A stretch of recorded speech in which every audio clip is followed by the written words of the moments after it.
understand completely. Okay. You guys Tell me my major premise. Your major premise. Ridiculous. Okay. What's your minor premise? The minor premise is if we allow ourselves to be bullied by signs like this, Westboro Baptist Church, everything. We're nothing like Westboro Baptist Church. They were here the other day. They're in town with. Well, then listen to our proclamation. The same signs. No, they're not the same signs, and we completely reject them. Those guys are actually servants of the devil. We totally reject any fellowship with them at all. They're horrible. I've been told I'm a servant of the devil by all of you guys. Well, you are a servant of the devil. However, so are they. If we stop fucking giving a shit about the devil and we talk about actual human beings, we might actually. What do you think is going on in abortion? Is it a human being being torn apart inside his mother's womb? No, it's not. No, it's like a fetus or a rock. It's not. It's like a rock. No, it's not a rock. What is it? It's a fetus. Yeah. Which is a scientific like term. A human fetus, right? Yeah, it's a human fetus. It means baby. Same way if I take a human shit, if I have a gallbladder removed, that's not a person. If you leave a gallbladder inside a woman's uterus, will it become another person? If I take if you leave a fetus, would you mind answering? Not mean that would become another person. Well, there are plenty of people that I know personally who have medical conditions where they cannot carry a child. Yeah. They can get pregnant. If they carry a child, they will die. What you were doing is putting their lives at risk. That's not true. Hear our position. Hear our position now. Hear our position now. We're actually against this law. We're against this law. Do you understand that there's no reason to kill a baby before delivering it? Like, how does that save mom's life? Well, it's impossible to kill a baby before delivering it because it's not a baby before you deliver it. It's a fetus. So once it comes out, then it's a baby. Once it reaches the third trimester. But it's still in the womb. You know that fetus just means offspring. It's just still like a baby. No, but it is not. How does killing it before delivering it save a mother's life? There are tons of examples. Women cannot have a baby where the stress put on their bodies from having a baby, they cannot have. Plenty of women that I know have an inverted, not inverted, but they have a womb in which there was no way a baby can move through it. I know a woman who has an inverted uterus. She had a. It's all fuck you, man. It's not documented. Is that back to your major premise again? Yeah, I am. You are coming on this campus. Hey, my friend, you're spewing a lot of hatred. You're comparing spewing anyone a lot of who hatred. believes in a principle that has been supported by the Supreme Court to be Hitler. That's exactly what your sign is saying. We're just saying that everything you did was legal. And you're not drawing a comparison to people that are everything you did was legal. That's all we're saying. Pro-choice? No. Before we move on, let me just make this. Are you or are you not drawing a comparison between people who support the legal action of abortion and Hitler? Here, let me tell you this. No. Before we go on, are you or are you not? Let me answer it this way. Let me answer it this way. 60 million children are dead. Hitler only killed 6 million. The abortion holocaust has been going on 10 times as long with 10 times as many victims. This culture is worse than Hitler's Holocaust. This culture is worse. Than Nazi American Germany. culture is worse than Nazi Germany because we have killed 60 million human beings. Tell me this. Before Can I say something? abortion, when was that? 60 million from when? Since 73. And there was no abortion before then? There was a little bit. There was it's legalized. A lot of it's legalized. No, you're wrong about that.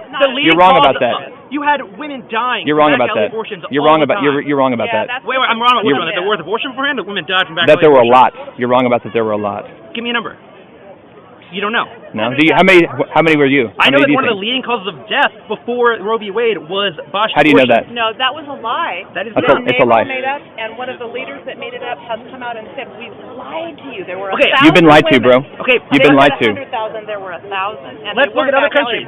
Other countries in Africa where abortion is illegal, you think abortions don't happen? It's happening all the fucking time. No, of course they do. Of course they do. It is unsafe, and you put women's lives in jeopardy. Okay.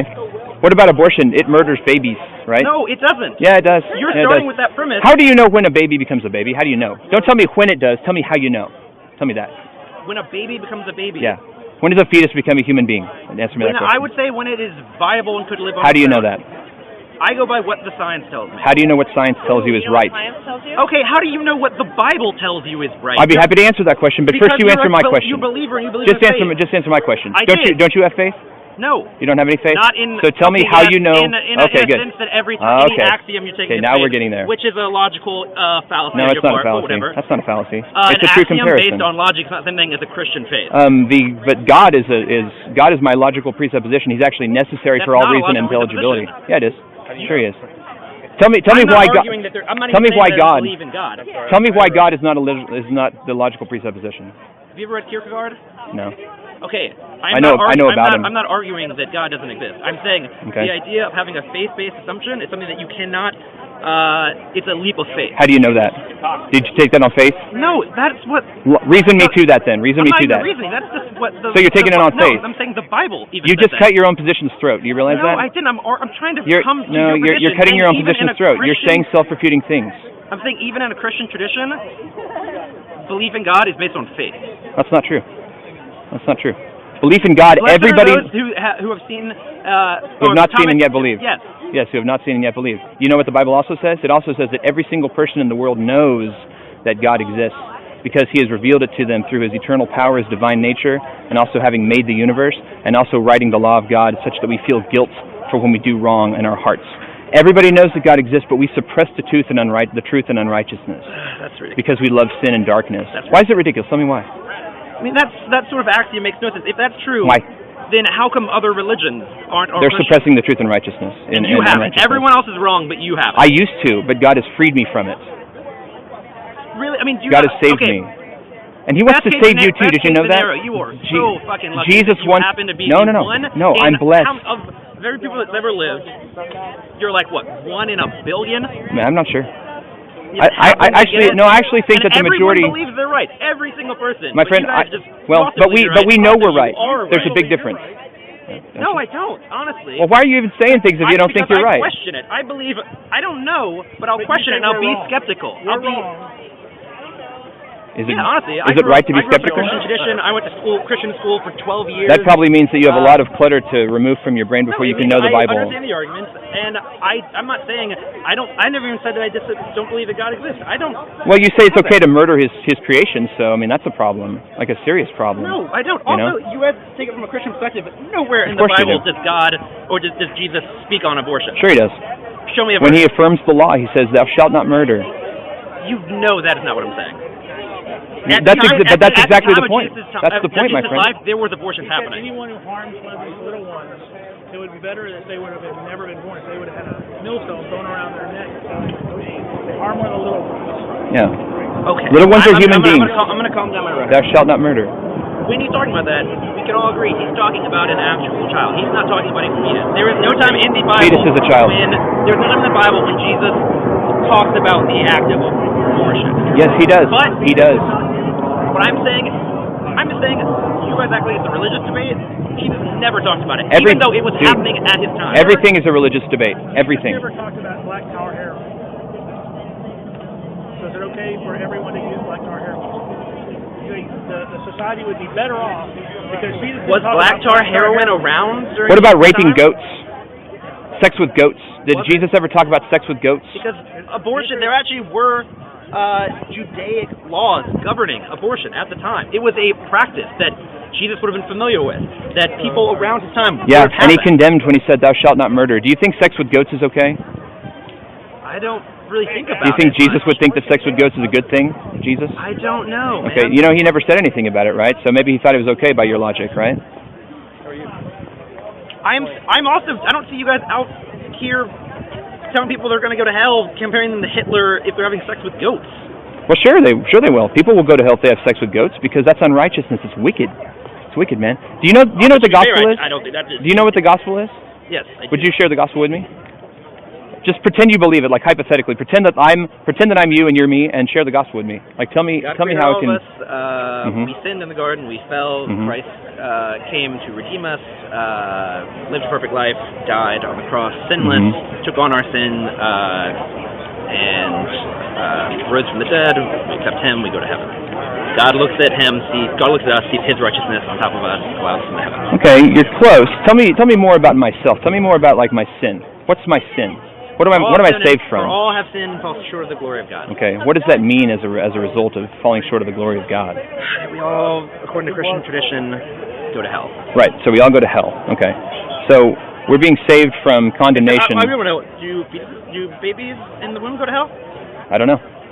So, anyway, since people who have sex with goats and engage in wickedness go to hell, Honestly, you know? I don't understand why the goat thing keeps coming Well, up. because you brought up I did Jesus. not bring up, sex Listen, my friend, you brought up specifically. What did Jesus specifically talk about something? Because we're not friends. We're not friends? Okay. I Well, mean, you're my friend. You know we're not. I would step in front of a bullet for you. Are you recording me right now? Yes, I am. I would step in front of a bullet for you. You can walk away anytime. Well, I want it deleted. Well, I'm not going to. Right to use my image. That's fine. Sure, I do. I have every right to. I have every right to. You can stop talking to me anytime, but my friend, I want you to know that you can have forgiveness of your sin. You guys are using my image to make materials. You can have forgiveness of your sin. You can. You don't have to be bitter against Jesus. No, I'm ashamed of the... What difference does it make? Okay, if I go into your house, get you... We're not even going to your house. If I stop you on the street, start having a conversation about something that you don't like, get you worked up about it, and take your image, and then re-edit it. I'm a lousy video editor. That's what I'm lousy, believe me. I'm not ashamed of my position. I'm ashamed of the idea that I'm going to be used in a marketing material for people that I assume are... Well, there may be people just like you who maybe 2 steps above ISIS. You guys are jihadists. You guys are religious extremists that want to hijack... Now that you should be ashamed of saying. You should definitely be ashamed of saying that. Explain to me the major differences that you guys have politically between Islamic fundamentalists. No weapons. Love your neighbor as yourself. Politically. Love your neighbor as yourself. Do you believe in gay rights? Love your neighbor as yourself. Do you believe that gay people should be able to get married? What do you think? Hold on. What does the Bible say about gay marriage? Nothing. Are you sure about that? Doesn't mention gay marriage. Here, let me show you this. Let me show you this. You're going to show something where it says man should leave his father and mother and join with a woman and become one flesh. Yeah, actually, I was first going to show you in Romans chapter 1, which you may be familiar with. So I'm not trying to patronize you. I apologize. So Romans chapter 1. Yeah, I know Paul says a lot. Okay. Well, you say Paul. However, Paul is a Bible writer, so he's actually inspired by the Holy Spirit. So it's actually the Holy Spirit writing through Paul. Only if you believe a certain tradition of that. Well, and I do believe it. I do believe it. And I have reasons to believe it. It was also voted on by men in a non-unanimous vote. That's not true. The Council of Nicaea, the canon of the Bible. Nicaea had nothing to do with the canon. You're telling me the Bible... You don't know history. Are you telling me that the Bible was not canonized by a group of men? Correct. It was already canonized before they talked about it. By who? God. This book was walking around as a total book. There were a number of books. And there were many books that were written, that were passed around as scripture, that were then voted out of it. That's far too simplistic. And no, they were never voted out of it. The Gospel of Thomas? The Gnostic Gospel? Dude, nope. Gnostics. Nobody thought that Gnostics were Christians. But the idea of, at this and time, the Gospel of Thomas was written in the 3rd century. We're talking about Sure they did. Sure they did. In the book of Acts, they were first called Christians in Antioch. We're talking 10 years after Jesus. As followers of Christ, the way he was dead 20 years ago. That makes sense. We're talking about as the religion solidified, codified. We're going that way. 1st century really is when it happened. Right. And you started getting persecuted. Right. 1st century is when the Bible is when the New Testament books were written. I don't even understand. I mean, You exercise faith in the people that have told you these things. No, I don't. You exercise faith in the people who have written those things. And you would rather choose to believe that than actually believe the truth of what it is. I'm sorry. We live in completely different spheres. True. But you can have forgiveness. I am part of a secular, progressive sphere that has already won the day. You can be redeemed from that. You can be redeemed from that. I really am happy that you guys believe in some sort of afterlife and you believe that all the wrongs are going to be punished. And no, I really do. And you guys can have that, but I'm going to tell you. My name is Andrew. It's actually my birthday today, so it's really nice to do this on my birthday. I'm 24 years old. I'm Alan. Nice to meet you too, man. Good to meet you. Sorry, Nice to meet you, Andrew. Okay. Sorry, I didn't mean. We can keep talking about this. Yes, and I was for 18 years of my life. You know, your name, you know who Andrew was? Yeah, it means strong and manly. Is one of the brothers, fishermen. Actually, Andrew is one of my favorite disciples because in Scripture he was the first one noted to bring someone to Christ. He brought his brother. Yeah. He brought his brother to Christ. As Christians, that's what I believe we're all supposed to do. And that's what we want to do, people. I mean, I was brought up Christian too, and I rejected my faith. You know, but Jesus saved me. I have plenty of people that have faith. You're taking a political stand, and you're saying moral stance. You're saying that it is religious, when there are plenty of Christians I know who do not view it this way. There is no, when I asked you what Jesus actually said, is because like everything, between a Baptist and a Methodist, between a Catholic and a Presbyterian, a lot of it is how they interpret the Bible. Before we make stances where we're calling people Hitler, before we take stances where we tell people they're going to hell, perhaps we should actually see, is this my interpretation of the Bible, or what does he actually say? I know God says do not murder. I know you could look and see when they talk about how God knew David in the womb before he was created. But is that my interpretation, and can I have an actual political belief on that, or am I going to tell someone this is religion? There are no gray areas. This is it. That's what upsets me, because I think, one, it corrupted religion for me when how I voted depended on whether or not I was going to hell or not. And two, there are other areas of it. I think I do not think abortion is a good thing, ever. But the question is, do I want a state to be deciding that, or I want women to making decisions with their families, with their doctors, in what is best case for them? Let me just ask you a question. Just from our perspective, do you think that we think that Jesus is Lord of everything? Yes. Okay.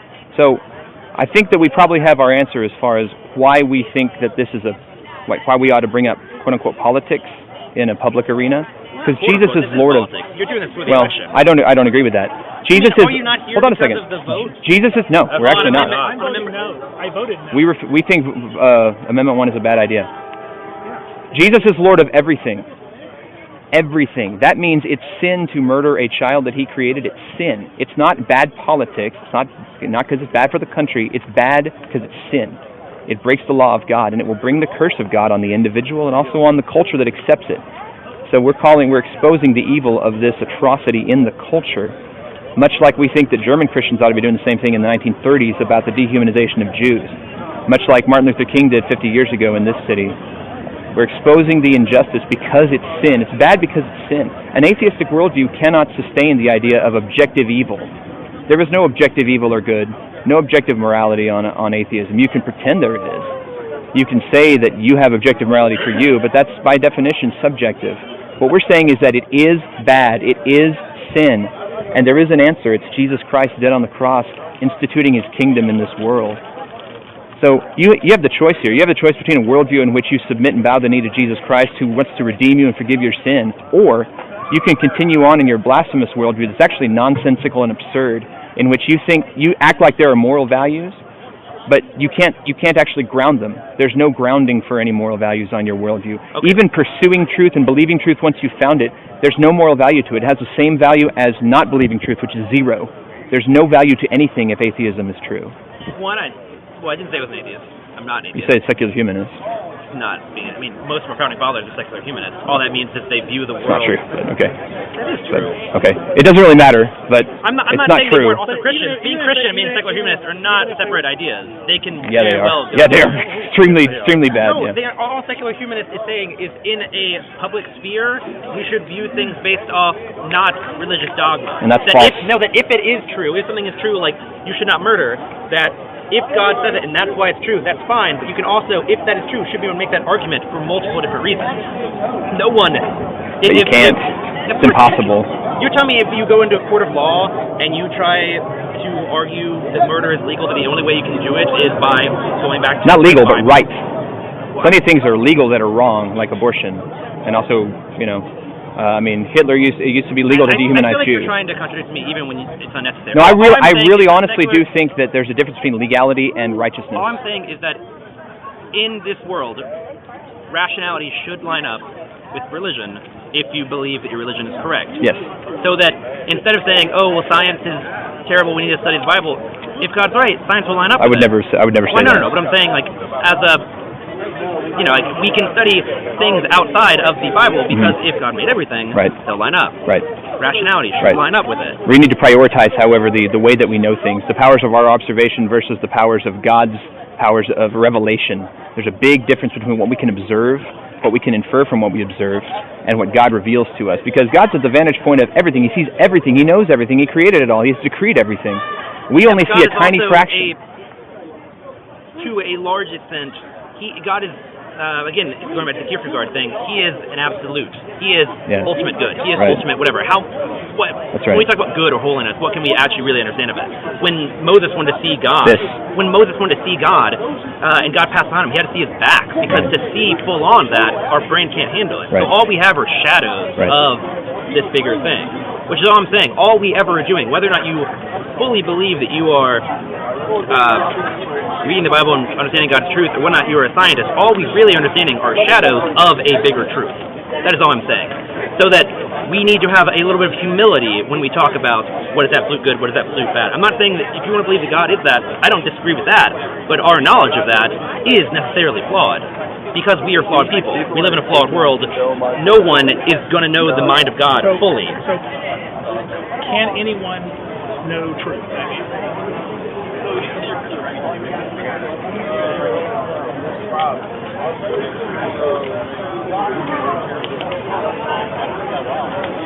I want to say yes, because I know that's what you're leaning to, but there are nagging questions about like the idea of so God is truth. I think there are, but I don't think that we can fully come in contact with him. Like God is truth. Like how do we fully know God? Like even in eternity, will we ever fully know him? Isn't it outside of our grasp? Forever? Could God reveal himself in such a way that we could know truth? Can you truth in a certain situation, or truth as in a universal concept? Like we understand everything. Because that is. I think not everything. I think what he meant to say is like sufficient. Can we know things to an extent that we can know certain things for certain? Not everything, but certain things for certain. Can God do that for us? I don't know. And the reason I say that is because I think of like the apostles who would say, I want to say it was Paul. He would even talk about how he always had a thorn in his side. Yeah, like Paul. even him, he was doubting for his entire life, even though he'd seen God. Or maybe he was sick. I mean, not doubt. I think he might have been sick. He had human frailty. What he said is, I prayed for God to remove it, and when God did, God revealed to me that was okay, that his grace was sufficient for that time. And he said, not only was his grace sufficient, he said that through his suffering, God would be made magnified. That's what I'm saying. But even like God was revealing to him even about the suffering that he was going through. I just don't think that I was raised kind of in a world in which once you get saved, you basically you're good now. Everything you can finally do righteousness. Everything is good, and now you're on the right path. And so God's gonna be talking to you, and you're gonna be living this perfect life. I just really think no. What I think is even if that's true, that there was always struggle. I don't think that even Peter, after he was saved, still looked down on the non-Jewish members of the congregation. Had to get spoken to. Had to be like, Peter, what are you doing? Like there were still trials, but I don't think that we're ever going to be understanding the mind of God. And so that if there is truth, we struggle with it. We never said we could understand everything. What I said is, can he reveal sufficient truth that we can know what's right? Can he reveal sufficient truth to us? I suppose. Excuse me. Yeah, I'm just saying in this situation, this sort of thing turns me off because I feel like as much as you believe it, I feel like what's actually there, it's still a gray area as far as what he says. And you can talk, he talks much more about divorce than he does about, gay marriage or anything like that. And yet people cling to these ideas and politicize them and are like, oh, well, God doesn't want gays to get married. And it's like, it's not really said, and maybe you can infer that and believe that, but when you come out with such a direct he said he didn't fervor. want to be gay. He said in Romans chapter 1 that they were turned over to this abomination. He said they were turned over to their wicked minds, and they Good job, track champion. With it to the and said, so we don't even have to go to gay marriage. He started with, you shouldn't be gay. Okay? He said the reason they were doing that, he said their wicked hearts were darkened. Okay? He said they did these things because they were unthankful to God who created them. And it was their unthankful heart that led them down that path. Okay? So we don't have to go to gay marriage. He said gay is wrong to Christ. But there's also plenty of other things that he also in the Bible that we you brought up the subject. No. What I'm saying. But now you want to diffuse it to everything. No. What about all those people who grow their grass too tall? No. What I'm saying is the question of that is then when also the Bible talks about like slaves. But now we're like we use our rational mind and we say like I don't think God actually is in support of that. And so what I'm saying is things are constantly changing and turning. Couldn't someone say to you that you're reading it wrong? You want to listen to the answer? Or do you want to interrupt? I will, but I'm not sure you understand. My frustration comes from the idea that someone like you gets to tell me that I'm wrong, but you get to. Okay.